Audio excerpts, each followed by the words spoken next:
If you ask a random person on the street why people stay poor, you will usually hear one of two answers. The first is about character. They don't work hard enough, or they make bad choices. The second is about circumstance. The system is rigged. But neither of those answers captures the terrifying mathematical reality of poverty.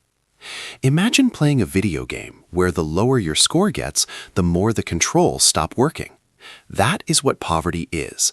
It is not just a lack of money, it is a gravitational force. Economists call this the poverty trap. It's a mechanism where your current poverty acts as a wall against your future success. We like to tell ourselves the story of the ladder, that if you just step up rung by rung, you will rise. But for millions, the ladder isn't just missing rungs, it's coated in grease. Today, we are going to look at the three invisible forces, the welfare cliff, the cost of being poor, and the bandwidth tax that keep people stuck. And finally, look at the specific tools required to break the lock. Let's start with the cruelest irony of the modern economy, the welfare trap. Imagine you have been unemployed for months. You are receiving government assistance to help cover rent and food. You are barely surviving, but you are stable. Finally, you get a job offer. You are excited. You take the job. But here's the catch. Your new salary is just slightly above the threshold for benefits. Suddenly, you lose your housing subsidy. You lose your food stamps. You now have to pay for childcare and transportation to get to that job. This is the cliff effect. In many scenarios, earning an extra $2,000 a year in gross income can actually result in a net loss of $5,000 or more in total resources because benefits are cut off faster than wages rise. This destroys the rational incentive to work. Mainstream economics assumes people are rational actors who always choose the path that gives them more money.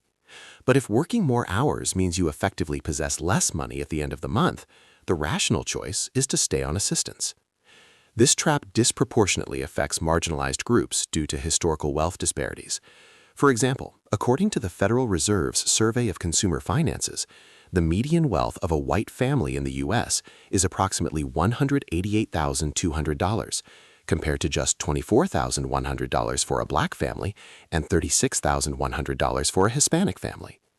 When you have zero generational wealth to bridge that gap, to carry you from the time you lose benefits until the time you get a promotion, you fall right back down.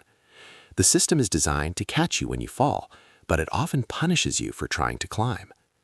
If the government policies are the walls, the cost of being poor is the floor crumbling beneath you. There is a famous economic theory often called the boots theory. A rich man buys a $200 pair of boots that lasts 10 years. A poor man can only afford the $50 boots that last 1 year.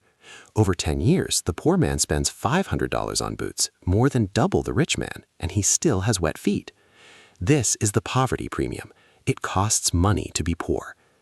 If you can't afford a bulk subscription, you pay more per unit for toilet paper.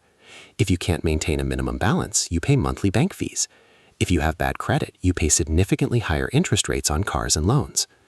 Let's look at the shock theory found in development economics. Consider a farmer, let's call her Grace.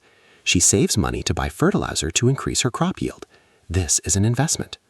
But poverty means you have no buffer. If Grace's child gets sick or a drought hits, she cannot use savings.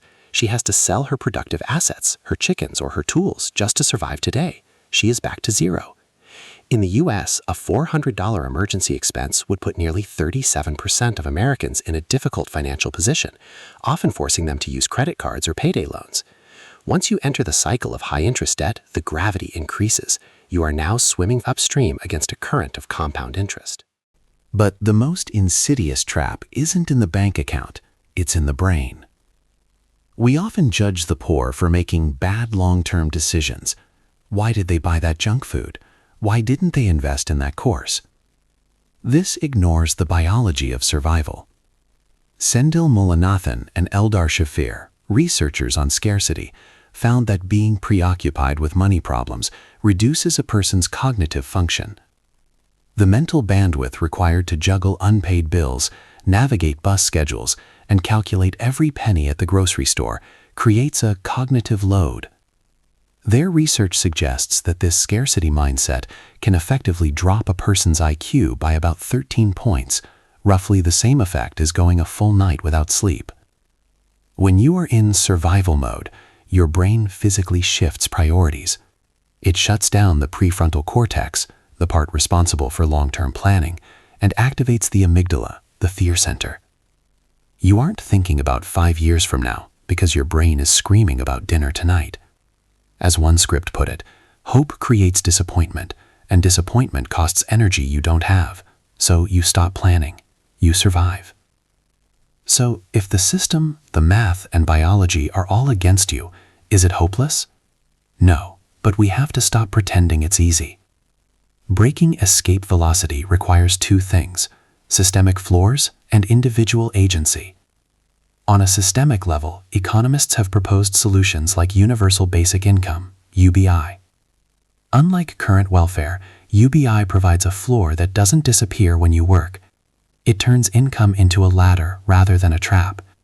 If you earn money, you keep it on top of the basic grant. But we cannot wait for policy to change tomorrow. On an individual level, the escape hatch almost always involves an aggressive acquisition of leverage. This means skills. As harsh as it sounds, in a market economy, you are paid for the difficulty of the problems you solve, not just how hard you work. Financial literacy. You must understand how credit and debt work because the system is designed to eat the illiterate. Sales and high-value skills. Whether it's coding, carpentry, or sales, you need a skill that detaches your income from a minimum wage clock. And perhaps most importantly, you have to protect your mind. You have to fight the scarcity mindset, even when your reality is scarce. You have to force moments of long-term thinking, even when it feels like a luxury. Poverty is not a character flaw. It is a feedback loop. If you are fighting this battle, understand that you are fighting a war on 3 fronts: against a system that penalizes progress, against an economy that charges you for being poor, and against a brain that is trying to keep you safe in the short term. Escaping this doesn't just make you successful, it makes you a statistical miracle. And for those looking from the outside, next time you see someone struggling, don't ask why they aren't pulling themselves up by their bootstraps. Ask who stole their boots.